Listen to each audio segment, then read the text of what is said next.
Five everyday habits that is quietly affecting your child's brain development. Five everyday habits that is quietly affecting your child's brain development. Join me here again on the Parenting with Coach Ayolua. I miss you. Last week was, oh, my sister Antibola, happy birthday to you. Happy birthday. I hope you had fun. Sorry, I had it in mind to call you. I was totally occupied. You will see my message by, I think, 1 p.m. in the midnight. That was when I remember that I haven't called you. I wish you many, many happy returns. Thank you all for joining me today. Thank you, Auntie Bola, for joining me today. So we are talking about 5 everyday habits quietly affecting your child's brain development. Last week was something else. The network really dealt with us. I tried and tried and tried to connect and reconnect, and it wasn't going to. So I had to go offline. Sorry about that. Trust me, I'm going to, replay that topic that I was supposed to discuss last week. By the way, today's topic is a continuation of last week topic. All right. So we are talking about 5 everyday habits that is quietly affecting your child's brain development. Did you know that the things that you do every day, every single day, without even thinking, could be quietly slowing down your child's brain development? Do you know? Like I do say, all these things, we don't mean them, we mean no harm. We actually want our children to do well. We want them to do good. We want to raise well-balanced children. We want to raise responsible children. And that is why we do these things. But alas, most of these things, they are doing harm to our children. So these are not obvious things. Some of these things, they are not really obvious. But the normal everyday habits that most parents believe are completely that they believe are completely harmless, they are actually harmful. Like I do say that parenting is a learned skill. Parenting is not intuition. It's not what you think that because you now have a child, because you're now the mommy, you're now the daddy, so you now know how to parent. Yes, I know that you have 4 children. I know you are advanced in age and all of that. But honestly, parenting requires that we equip ourselves with tools, practical tools and skills that will help us to raise well-rounded children, to raise balanced children. Sincerely, I do really, really hope that all of us will be more intentional, to acquire skills. See, how many of us are supposed to be in class today? Maybe some will still join later. These are things that we're supposed to dedicate our time to be intentional. When we talk about parenting, we are talking about nation building. Parenting is nation building. Parenting is nation building.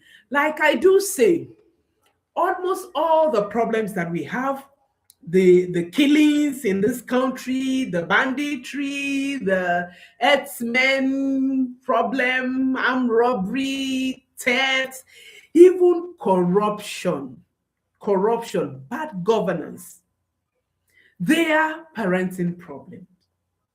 If we're able to get our parenting right, trust me, we will get so many things right.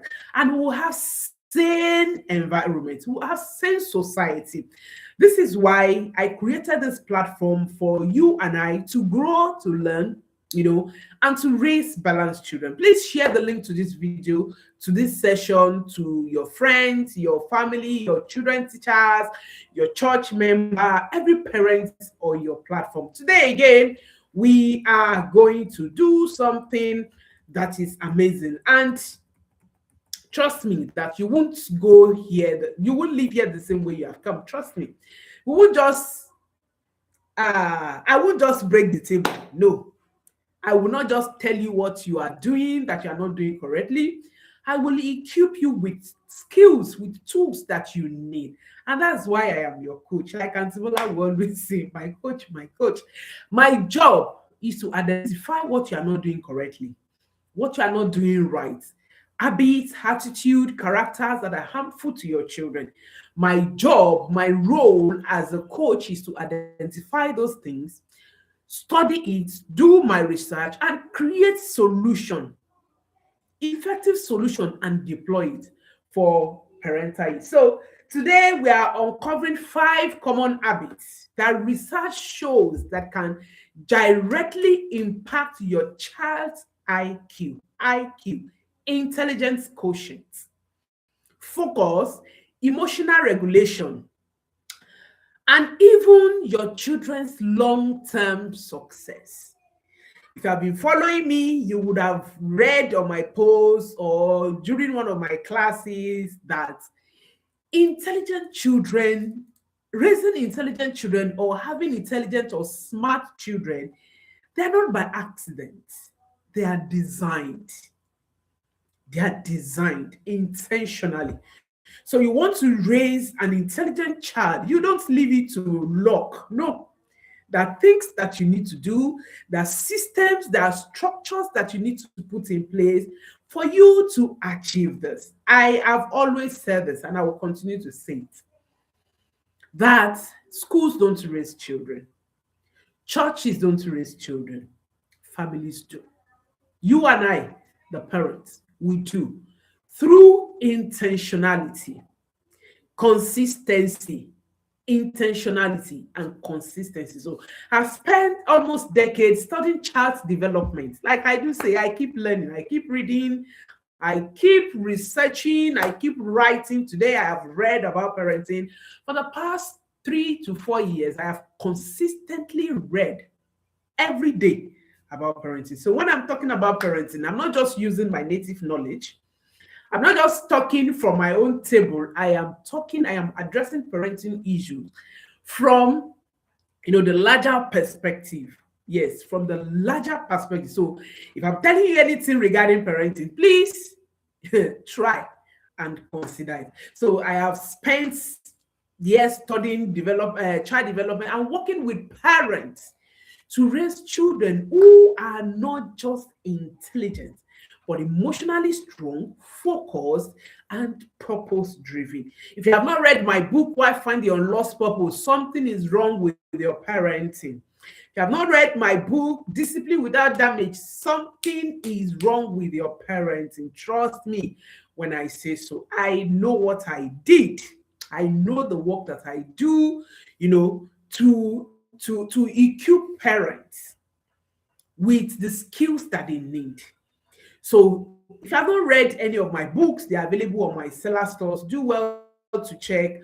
On the description box, you will see the link to get all my books. They are all available. I've written about 8 books. Yes, I'm currently on the 9th one. And the book that I'm currently writing, it's going to be as in even me, I am already falling in love with that book. It's raw. It's going to be healing. It's about trauma. And I took the reader, back to my childhood and to many of us. By the time you are reading the book, you understand what I'm saying. But it's a book that you actually need to read, honestly. So when it's out, I'm already in chapter 5. When it's out, I encourage you to get yours. So I know this conversation that we're having today is one of the most important topic that we need to have. Yes, I know. Because when you ask parents, what do you want your child to be, or what are you, What's the kind of children you're expecting your children? You hear, I want my children to be smart, to be intelligent, I want a high flyer, I want successful children, and all of that. But the question is, what are the tools that you are putting in place? What are the skills that you have acquired to enable you to achieve, your desire? So when we are done today, honestly, you will know exactly what to stop, what to adjust, and simple practical ways to help your child brain develop without pressure, without guilt, and without overwhelm. Can you now know that you need to be present in this class? And if you have any parent that you love, please invite them to join this conversation. So let's get started. So the first habit that I want to talk about is overusing screen and passive entertainment. If you're here with me, let me see you on the comments in the comment section. Say, Coach, I am hearing you. Coach, I am hearing you. Coach, I am hearing you. Let me see you. Let me see your chat in the comment section. So the first habit that I'm talking about is screen overuse and passive entertainment. When children spend long hours on screen, especially on passive content like cartoons or endless, they're just watching from one YouTube channel to another channel, that's watching cartoon, watching Coco Melon. They're just seated, in front of the screen, just watching. Just the brain shifts. We are talking about brain development today. So the brain shifts from processing to passive reception.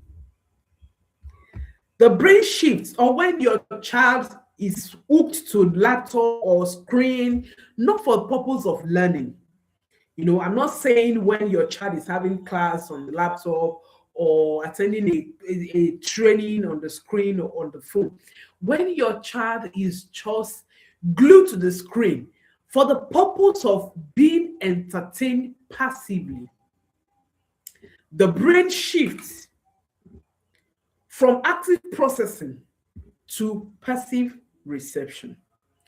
Sometimes when I'm indoor and our children are watching TV or something, I usually notice this unusual quietness, and that is what I don't like.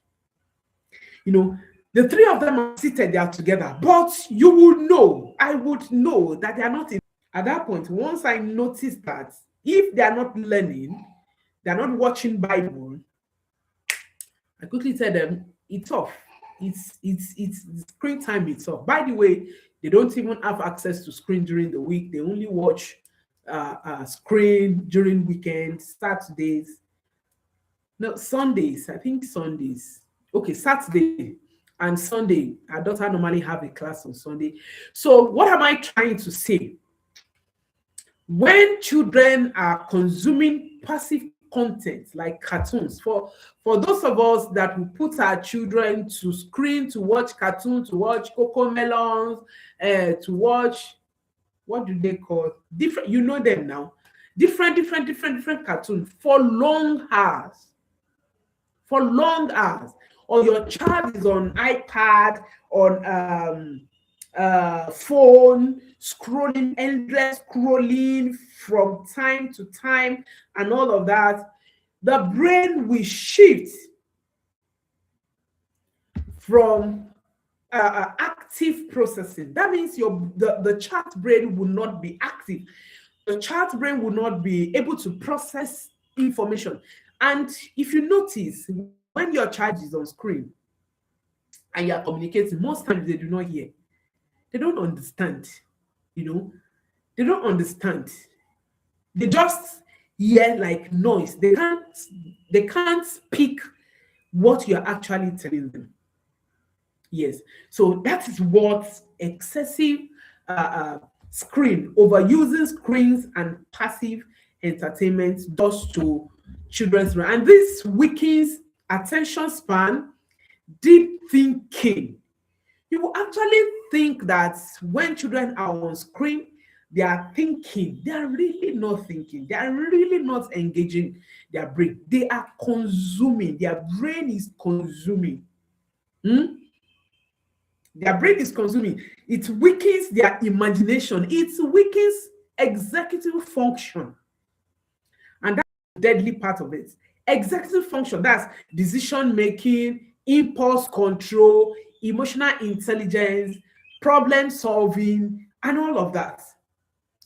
I even see some of us parents, we give our children iPad to church, children, not even teenagers, children.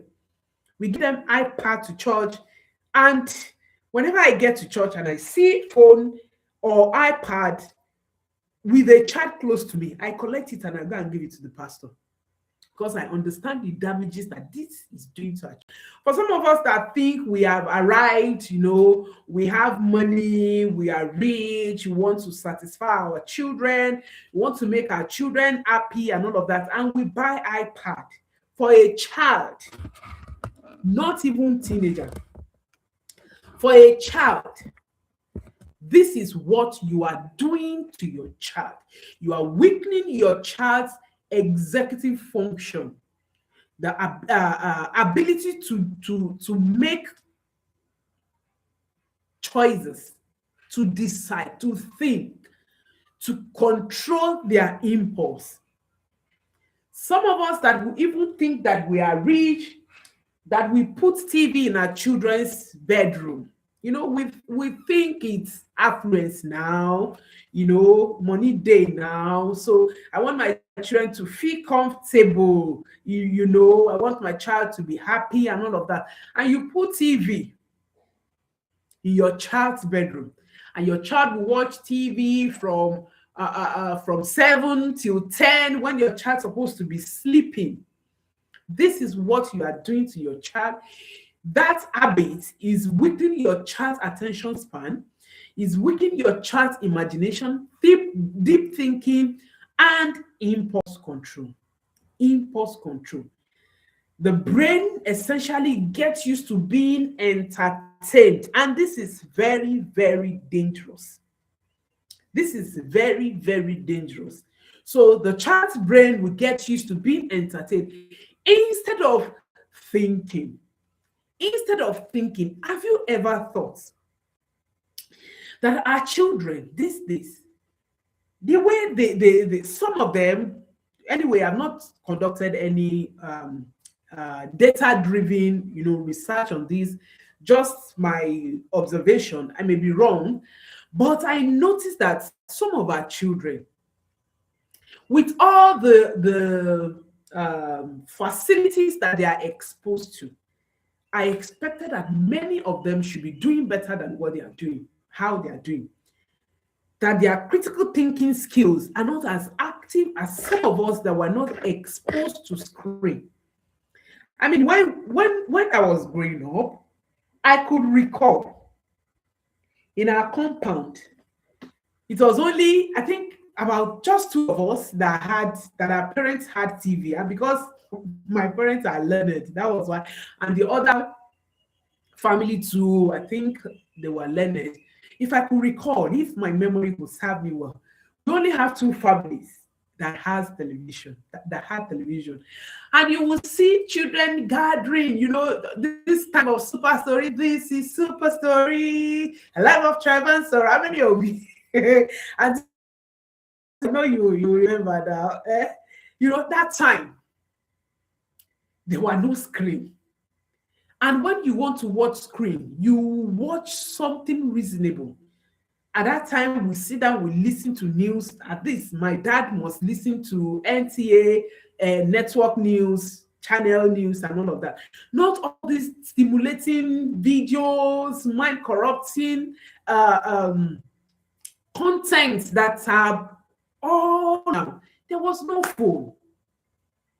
There was no phone. I think I was in SS2 or SS3 when my dad got a phone, a Nokia 33. Yes, Nokia 33, one big phone like this. That's what we call Pemi Padawan Rumi, very heavy like this. And for you to use it, you have to, go down, trek down for you to get network. Don't worry, you can say that I'm a village girl. Thank you. Yeah, I am. So that was how many of us grew up. And we did not even understand the benefit, the opportunity that we had. We were able to engage our brains. We were able to, involve ourselves in activities that build our brains. We exercise our brains. We think, we relate, we learn social skills that our children are not really exposed to, except you are intentional. Even the kind of lifestyle we live now, some of our children find it difficult to relate with themselves. We live in secluded, apartments. Everybody, every family, on their own. Some will even say, I don't want my child to play with anybody. I don't want problem and all of that. We don't understand that we are robbing our children the opportunity, we are robbing them of the opportunity to learn social skill, problem solving, conflict resolution. So this is one of the things that are growing up. For those of us that had the type of growing up, and I know that not many of us will have something different from what I just explained. So what are the practical shifts? We need to replace passive screen with building toys, building Legos, building creative play.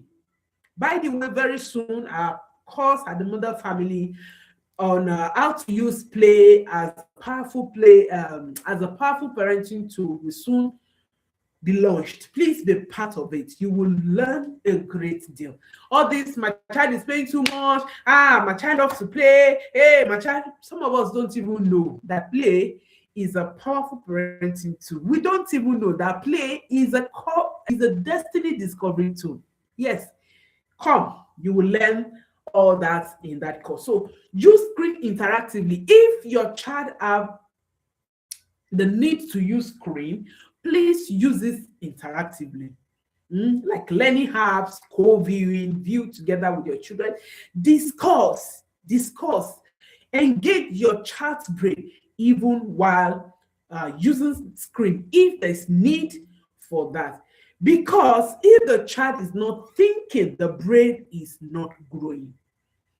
If any child is not thinking, the brain is not growing. So you need to engage your child brain to think so that the brain will keep growing. Remember, we are talking about 5 daily habits that is quietly affecting your child's brain development. So we move to point 2, habit 2, lack of conversational engagement. Lack of conversational engagement. A child's brain is literally built through conversation. And that's why, let me say it again. I said a child's brain is literally built through conversation, meaning that if you want your child's brain to develop healthily, you need to engage your child in conversation, meaningful conversation. And that's why I get stuck when parents complain, hey, that my child talks too much. Some of us will even shut our children down. We shut them up. You talk too much. You talk too much. You will say everything. Hey, now I am telling you that a child's brain is literally built through conversation. So if you want healthy brain development for your child, please engage your child in conversation. Allow your child to speak, respond. When your child asks questions, respond to the best of your ability. And those that you can't respond, tell your child, I do not have an answer to it. Why don't we research together? I say that to my children because, of course, children will ask so many questions, and some of the questions you may not readily have answers to them. I quite understand. So when question like that happens, instead of shutting down your child, just let your child know that you can always research, you can always learn. All right. So research shows that children who hear more words and engage in back and forth conversation develops stronger language skills. You may not know, strong language skill is a thing. Is a thing. Some of us that will say, I don't like talking. No, I don't. Even when we know things, they ask questions. You are in a gathering, they ask questions. You know it all, and you keep quiet. I mean, I don't like talking. I don't like talking. Is a thing, honestly. It is. So children who hear more words and engage in back and forth conversation develop stronger language skills, higher IQ scores, higher intelligence quotient score, better emotional intelligence. Emotional intelligence is one of the predictors of success. In one of the classes, one of this session, we will definitely talk about how to raise emotional intelligence, intelligent children. I already made a video and it's available on my YouTube channel. You may check for that video, how to raise emotionally intelligent children. And honestly, raising emotionally intelligent children is, if you are able to raise an emotionally intelligent children, you are giving that child everything that child needs to thrive in life.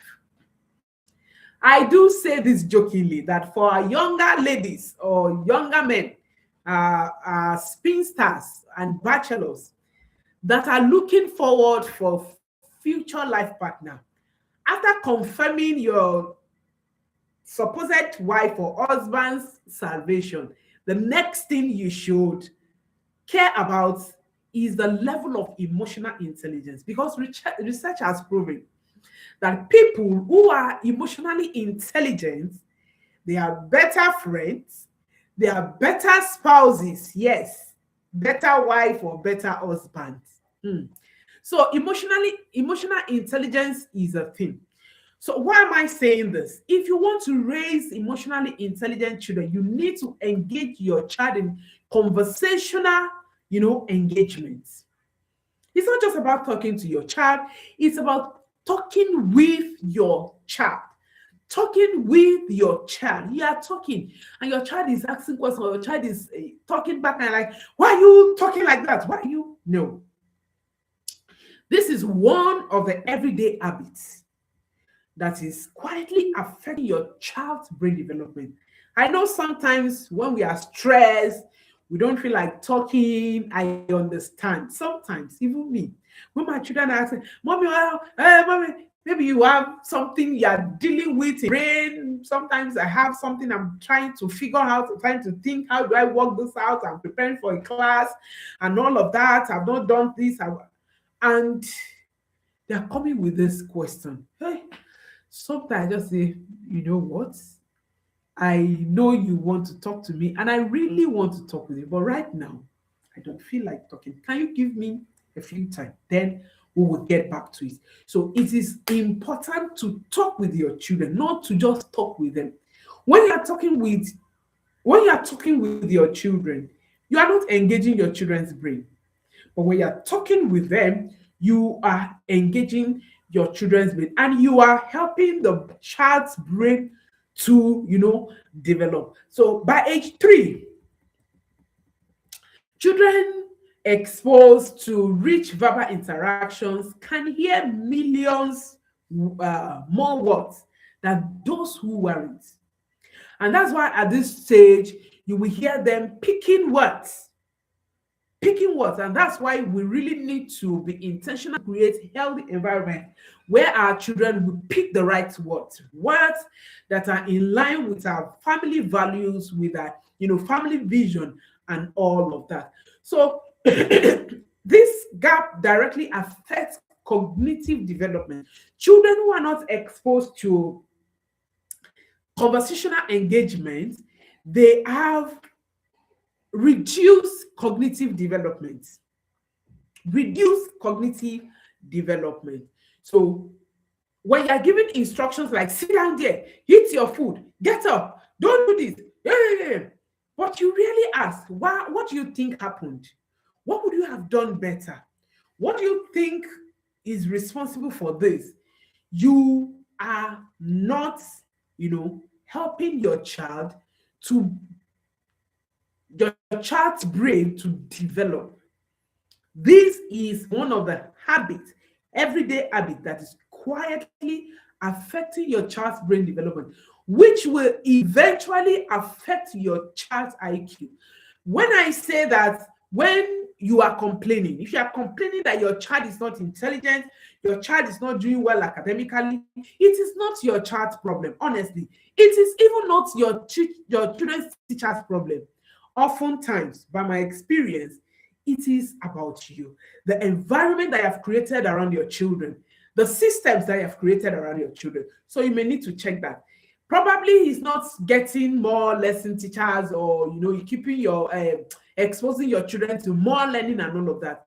You may just need to engage that child in conversational engagement. So when you are talking with your child, you build obedience. Your child, because you're just giving order, sit down, do this, do that, don't do that. You are just building obedience. But when you speak with your children, you are building intelligence and emotional depth. Intelligence and emotional depth. What are the practical shifts? Narrate daily life. Talk. You are in the kitchen, your child is with you. Ask questions. Oh, we are cutting vegetables. Which one is soft? Which one is hard? What do you think we can do to achieve this? What's the next thing to do so that we can finish on time? Engage your children. Ask open-ended questions. Normalize asking questions that doesn't require yes or no answers. When you ask questions, is it this or this? Questions that will make your child just to respond by default, yes or no. No, that will not help your child's brain to develop very well. So engage in questions. Ask questions that are open-minded, that will prompt your child to think, to sweat his or her brain. Read and discuss stories, not just finish them. Read and discuss stories. You must have heard me. I think I say this almost every day in class. Now, one of the things that we have been doing for the past 5 to 6 years, if I'm not mistaken, is reading stories to our children. We do this every night, almost every day. It is a way of ensuring healthy brain development for our children. And sometimes when we finish, I ask them, what do you think would have happened if this did not happen? If you are in this person's shoe, what would you have done? What do you think this person did right or did not do right? By doing that, you will say, sometimes they will come up from different perspectives, even from what the adults, the parents, what I did not think about. They will come up, brilliant suggestion and all of that. And there's one game that we normally play. We call it storytelling game. Somebody will just start a story with a sentence. The other person will continue the story. The next person will continue the story. The next person will continue the story. And that's how we'll keep, saying that this is not about perfection. No, it's not about perfection. It's about connection. It's about building critical thinking skill. And the first time I introduced that play, I was like, let's leave our baby. Our baby is just 3 years going on 4. I said, let's leave our baby so that you may not understand. But surprisingly, he said, no, mommy, I want to be part of it. And we are lying. And he spoke brilliantly that if you are a visitor in our home and you meet us having this play, you would think we have rehearsed it. One person will start, we make a sentence, the other person will continue, the other person will continue, and before you know it, we have come up with beautiful story. You may need to try that. It's a good brain development activity. Then the third habit is poor sleep or irregular sleep routines. Poor sleep. Sleep is not rest for the brain, actually. It is construction time. Yes, for children, sleep is not rest for the brain. It is construction time. During sleep, memories are consolidated, learning is strengthened, emotional experiences are processed, brain cells reorganizes and grow. I think I said it last week. If you attended last week, the short time I was able to come online, I said research has proven that when children are sleeping, that is when they grow. Yes. So sleep is very, very, very important to children. It is what you need to take seriously if you haven't. Without quality sleep, the brain literally cannot lock in learning. If your child is not having proper sleep, healthy sleep, quality sleep, your child's brain cannot lock in learning. I just said it. If you are complaining that your child is not doing well academically, your child is this, your child is not, you are doing lessons and all of that, by the end of this class, you understand what all these extramural lessons, coaching and all of that, what they are doing to our children. So you need to prioritize quality sleep. Yes, quality sleep. Quality sleep. When children are sleeping, they are growing. Their brain cells reorganizes and grow. So you may not need lesson teacher for your child. If you have a child who is struggling academically, what you need might not necessarily be extramural classes. Honestly, we have never had lesson teacher for our children.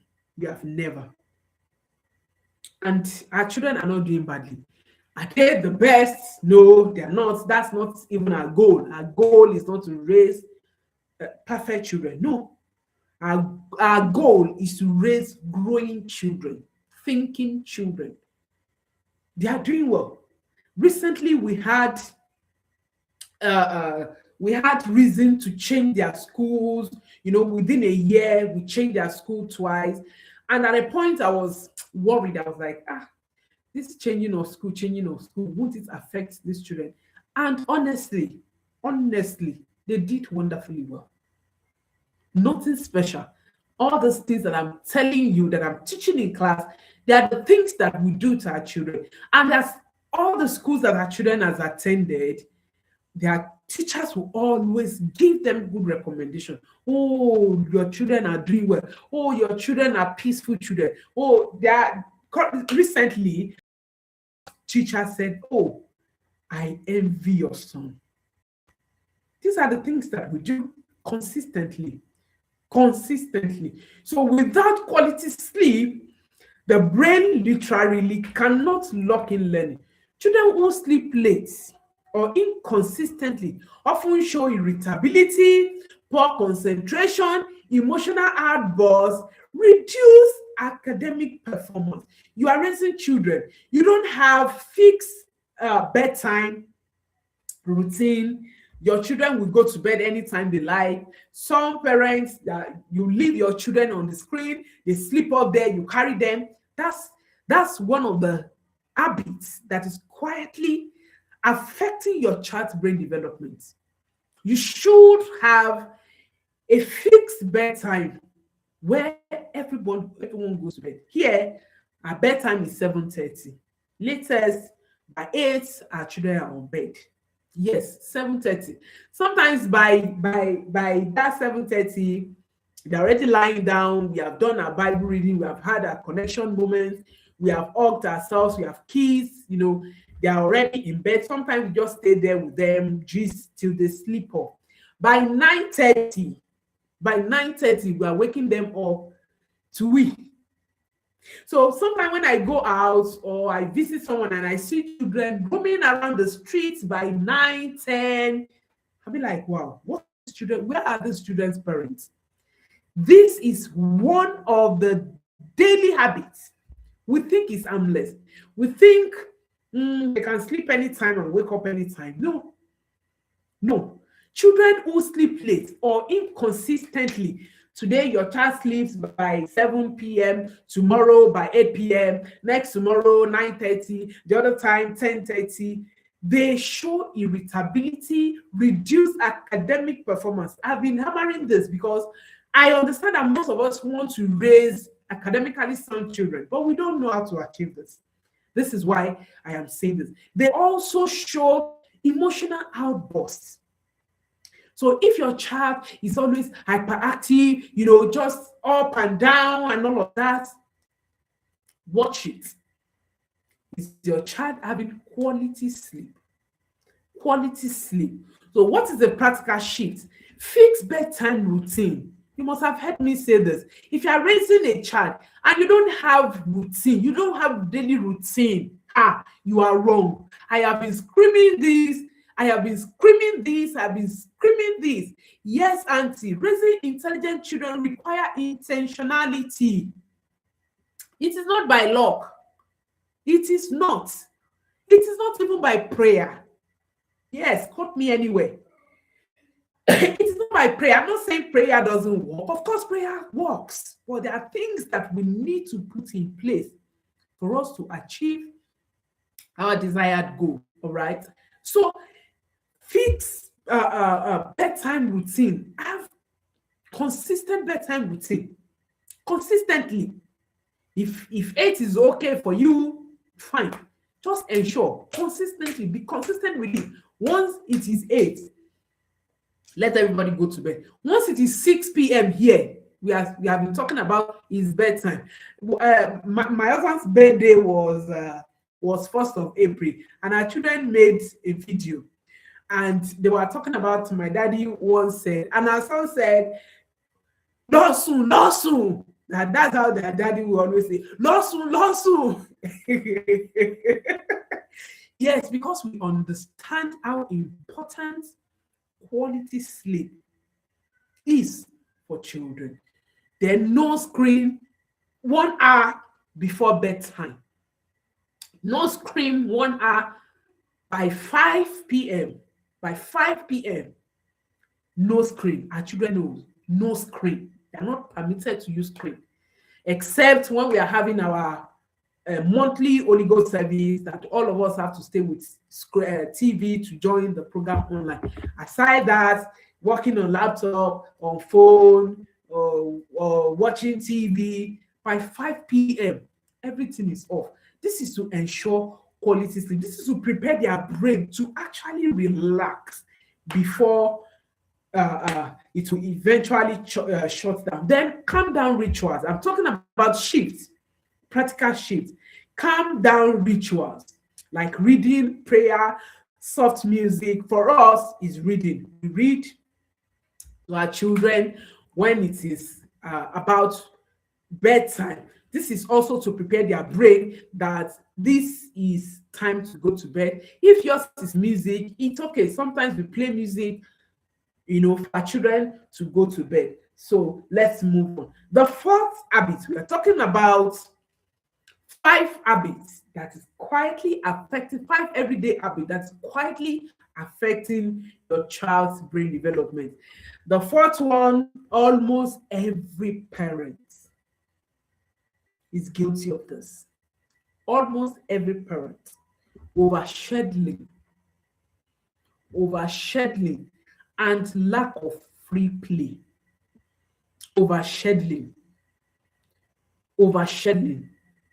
We equate being busy to being smart or being intelligent. No, that your child schedule is filled with activity doesn't mean that your child is actually learning. It doesn't mean. As a matter of fact, your child is not learning. One child, after school, lesson teacher is waiting. After math teacher, coding teacher is waiting. After coding teacher, salsa teacher. After that, music teacher. Just a child, or one child. Honestly, your child's brain is not developing well. It is affecting your child. You know why? The child's brain keep getting instruction. Do this, do this, do this, This is what you should do. So the child's brain is actually not being engaged. So the brain will not develop the way it should actually develop. So we often think more activities equals smarter children. No, it is not. Should we engage our children? Yes. But overshadowing? No. No. Because the brain doesn't grow best under constant structure. It grows in freedom. The reason why you should allow free play, allow your child to have free play.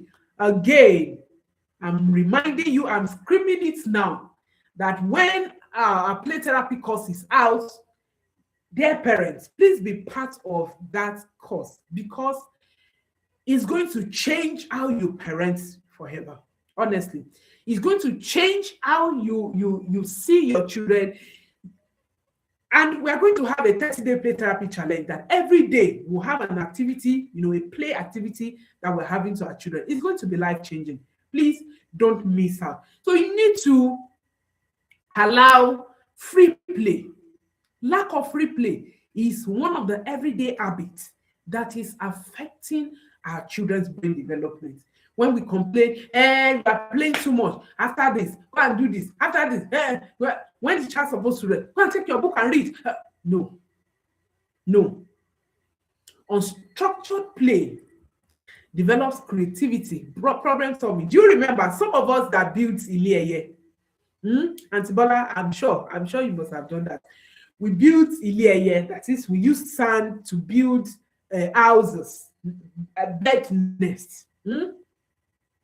That's creativity, problem solving. By the time you are molding, you put your leg, to put sand to mold the nest, and the sand collapse.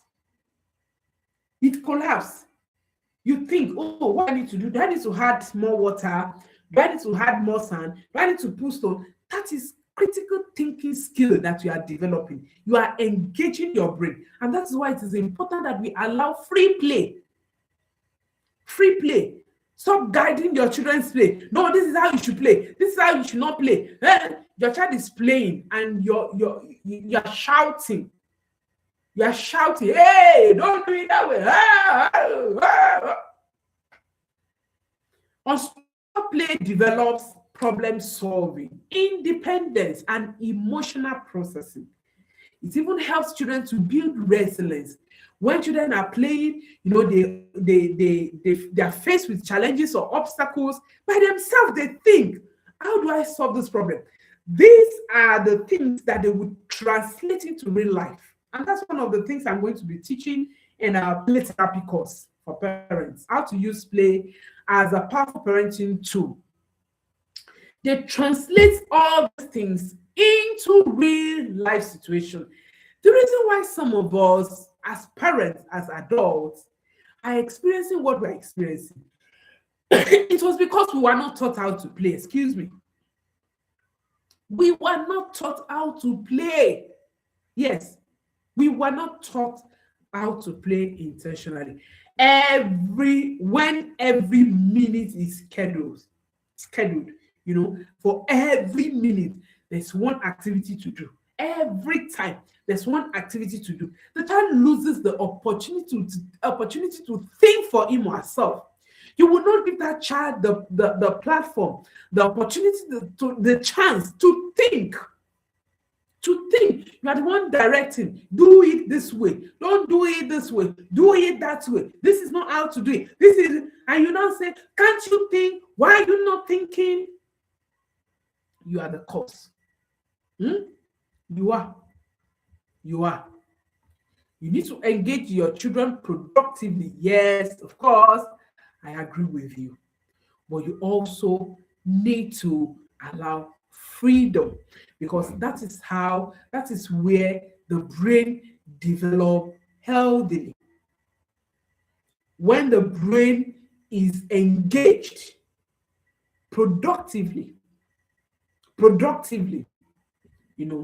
that is how children's brain develop. So there was this child that had school school activity, lessons, tutoring, different activities every day, one child. You come back from school, some of you still pay the school to do lesson for your child do lesson. When your child comes back home, oh yeah, go and carry your book and read. Oh yeah, go and do one coding class, go and do this and that.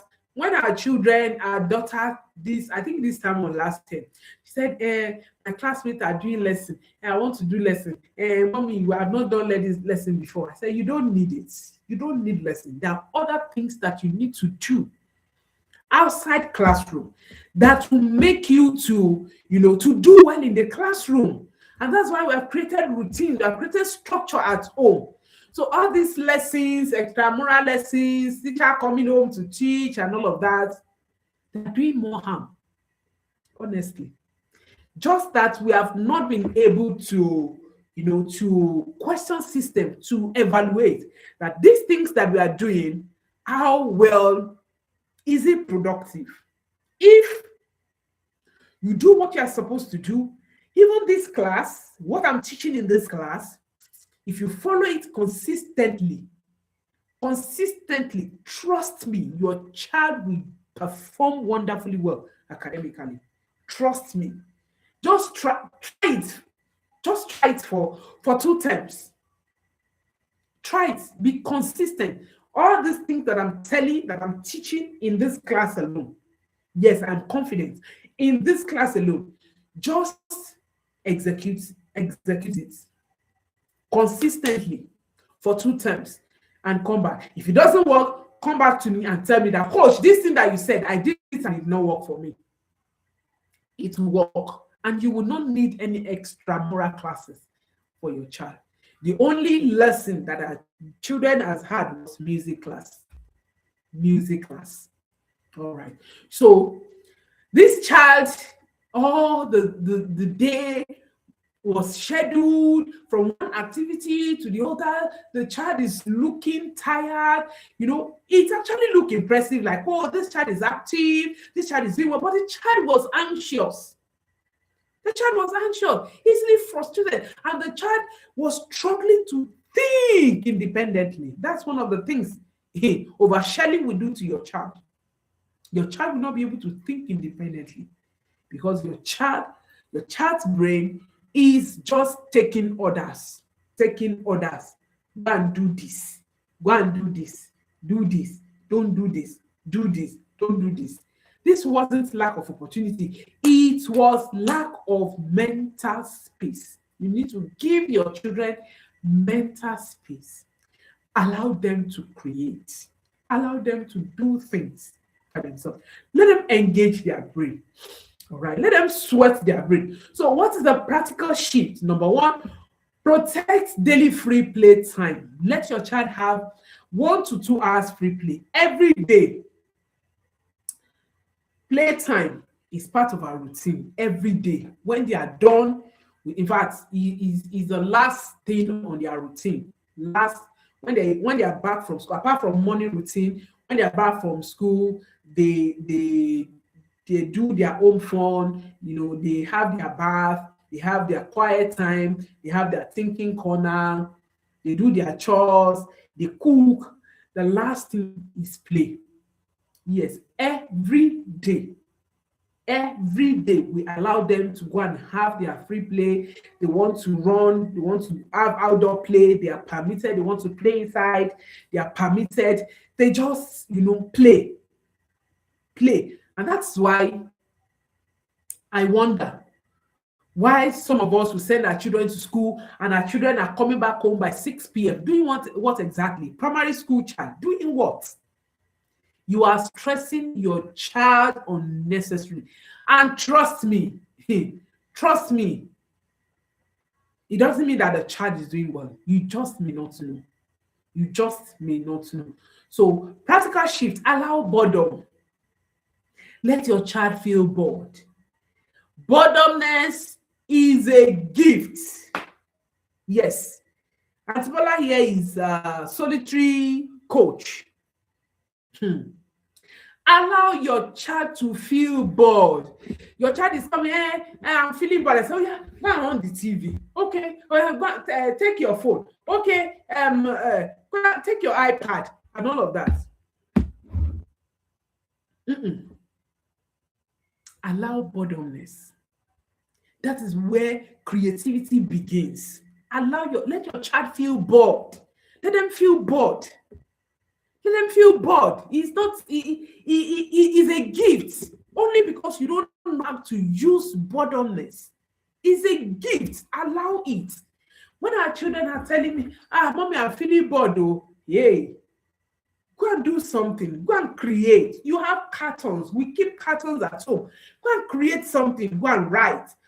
Go and draw. Go and just do something. Just do something.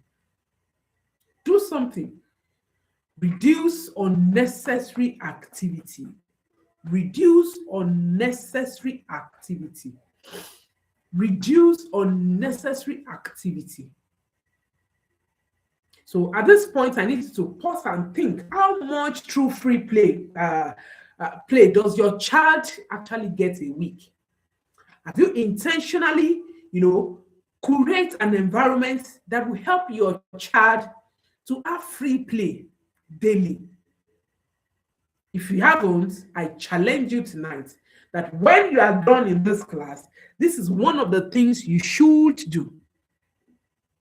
This is one of the things you should do. Intentionally create time for your child to have free play. Free play. Now, the fifth habit, over criticism and low positive reinforcement. The brain develops best in environments of safety and encouragement. Let me say this again. The brain develops best in environments of safety and encouragement, not pressure and constant correction. But oftentimes, what we do is that we pressure our children. We pressure them to learn, we pressure them to do, we pressure them to, to do stuff. Last week, Sunday, we had a guest speaker in our church who came to talk about discipline, discipline our children and all of that. And someone asked a question about beating and not beating. That's not even where I'm going. So someone contributed that a man said that his wife would always beat their children when they are doing home funda. How can they handle that? This is the kind of pressure that will put our children. How old are these children? Maybe 4 years old, 5 years old. The more you pressure a child, the more that child hates that thing that you're pressuring that child to do. Pressure. Too much pressure. Over criticism. Oh, you did not do this. Oh, you did not do that. That's one of the things that I actually need to work on myself. For those of us that are intimidating or systematic fraud, that's a term we use at the model family. So if you want to know more about it, join us at the model family, or you get my book, Why Find Your Lost Purpose. So this category of people, they always want things done, as they planned. And I happen to be one of them. So one of the shortcomings, one of the weakness of this personality is they're likely to criticize more. As I am, at bedtime here is 7:30. If by that 7:30, the children are not in bed, I am troubled. Oh, why are you not in bed? We set screen time. My beloved set screen time for 2 hours on Saturday. And before the 2 hours, I will be telling the children, oh, you are spending too much time on screen. What are you doing on phone? and the phone has already been programmed. Once it is 2 hours, the phone will go off by itself. And our children will say, we have not even spent up to 2 hours. The phone will go off by itself when it is 2 hours, when we have spent 2 hours. That is over criticism. We just want things to fall in place as we have planned, as we have expected. So I personally, I fall into that category of intimidating Oma. I actually need to work on myself, and I keep working on myself. We mean no harm, just like I do say. We mean no harm. We want the best. We want our children, to do well. We keep criticizing. We keep criticizing. We keep criticizing. But the brain doesn't develop in that kind of environment. The brain develops best in an environment of safety and encouragement. Frequent criticism activates the child's stress response system. When you criticize, the child's brain, the stress response system will be activated, and it will increase cortisol. Most of us don't even know that our children are dealing with stress. Yes, you may wonder, what does a child know about stress? Is it school fees that they want to pay, or house rent, or they want to buy car, or some of our habits are putting our children under stress unduly. And if this is, consistent, the child goes into chronic stress. Too much of cortisol release. So this will lead to reduced learning capacity. Your child will not be able to learn well. Yes, it weakens the memory. That's why your child will easily forget things. You ask the child to do something, after a short while, your child has forgotten. It also affects confidence and risk-taking. Over criticism, it affects confidence. It builds low self-esteem. When what your child always hears is that you have not done this well, you always not do this well, you can't do this well, you don't want to do this. The child begins to internalize, that negative talk. Oh, I can't do this. Oh, I'm not good at this. I cannot do this. I'm bad at this. And this will be affecting that child's self-esteem, confidence level. So we need to watch it. This connects with the idea of emotional bank accounts. If you have read my book, Discipline Without Damage, chapter 6, I talked about emotional bank accounts. Honestly, you need to read that book. So every correction withdraws from the emotional bank account. Every correction, especially when they are done harshly, they withdraw. And every encouragement deposits. When you are encouraging your child, oh, I know you are still learning. I know you can do better. You are depositing into your child's emotional bank account. Oh, you are still struggling with this, but I can help you. We can work on this together. You are depositing in your child's emotional bank account. You are depositing, and when the account is low, the child resists learning. If your child's emotional, I can't go into detail because of our time. On that emotional bank account, get my book, Discipline Without Damage. I talk extensively on emotional bank account withdrawal and deposit. So when the account is low, the child resists learning. The child cannot learn. The brain goes into defense mode every time. Every time your child's brain will go into defense mode. So whenever you're trying to correct your child is being defensive, watch it. You are over criticizing that child. That is simple. I don't need to run an analysis before or any assessment before I can tell you that. If you are raising a child and each time you are trying to correct your child is always on defensive mode, just defending him or herself. It is not your child's fault. It is your fault. You are over criticizing that child. You have not created healthy environment for that child to operate. So the brain is perpetually, consistently, in that mode, defensive mode.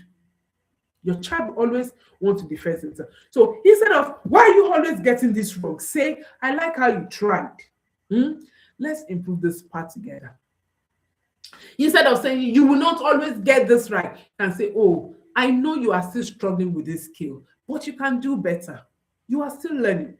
Sometimes when our children, when our daughter, did something and I'm trying to correct her, before I will even say, I'm trying to learn. I'm still learning. This is creating safe environment for your child's brain to relax. A stressed brain cannot learn. A stressed brain cannot learn. And sadly, it will not be obvious. It's not something that you can see that your child's brain is stressed. You can't see it. You can't see it with your bare eyes.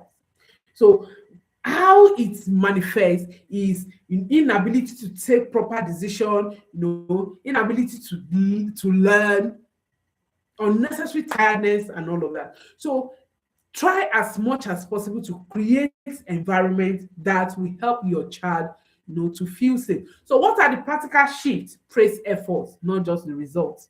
Praise effort. Your child is trying to do something, even if the desired result is not achieved. At least your child tried. Your child tried. At least your child tried. So praise effort. Oh, I love the effort you put into this. Even though you didn't get the result, you can try again. And I know that you will do better. Correct gently and specifically. Correct gently. I can understand that when our children are not meeting, our expectation, we can easily snap. Yes, I understand. But we should always understand that our children's brain needs to feel safe for them to even receive that correction. Before they can receive that correction. So correct gently and specifically. Don't generalize. Maintain a high ratio of encouragement to correction. Encourage more. Encourage more. Correct less. Encourage more. Most times when we say we are correcting, we are actually attacking. We are attacking our child's personality. All right. So we need to take all of this into perspective. So most of these habits are not done intentionally. Like I do say, we mean no harm. We don't mean to harm our children. We're actually doing those things because we want our children to do well, but they have real effect on your child's brain. Like I said, I think last 2 weeks or so, that you have good intentions, but you lack skills. And the damage that your lack of skill will cause your children will not be erased by your good intention. That is why you need skill. You need parenting skill. You need to learn. If you are raising children in this era and you don't belong to a community where you learn, you don't read parenting books, you don't attend courses, oh, dear parent, you are wrong. You are wrong. Big time. Even as a parenting expert, I still learn. Yes, I still learn. I still learn. I am still learning. Thank you. I am still learning. If at this level, I have authored books, I have done a series of works, I've created models, I've created frameworks, I've created solutions to parenting and family problems. If I can still be learning parenting, how much more? How much more? So we need to watch this. But the good news is that small changes, if done consistently, can completely transform how your child thinks, how your child learns, and how your child grows. If you are consistent with little, you don't need to change everything at once. It's gradually, intentionality, small changes, little changes. You do this consistently, you add another skill for some time, you add another skill for some time, you add another skill. Before you know it, you begin to see your desired results. You begin to see you begin to see your children thriving. You begin to see your children doing well, doing well. So don't try to fix everything at once. You will end up being frustrated. That's the truth.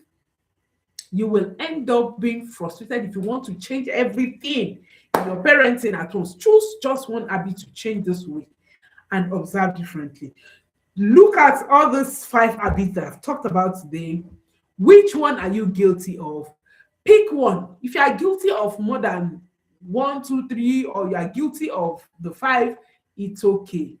Awareness is the first key step to making change. It's okay. We are all learners, at least at some point. So if this hits you at any point, it's okay.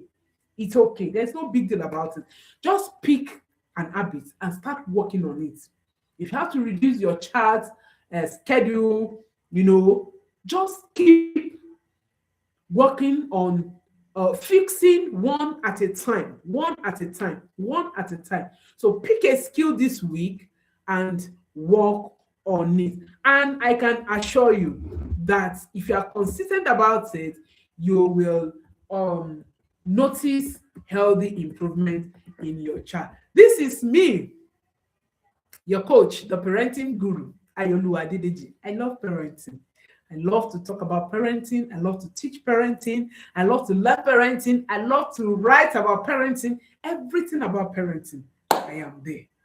Every Saturday by 7 p.m., I am live on YouTube here talking about parenting. Yes, give me a thumb up. If you have learned anything in this class, say thank you, coach. Just say thank you. Let me read from you. If you have learned anything in this class today, go into the comment section and say thank you, coach. Say thank you, coach. Thank you, coach. All right. Thank you. So join me again next week by 7 p.m. I'll be bringing you another educative topic. Okay, thank you, coach.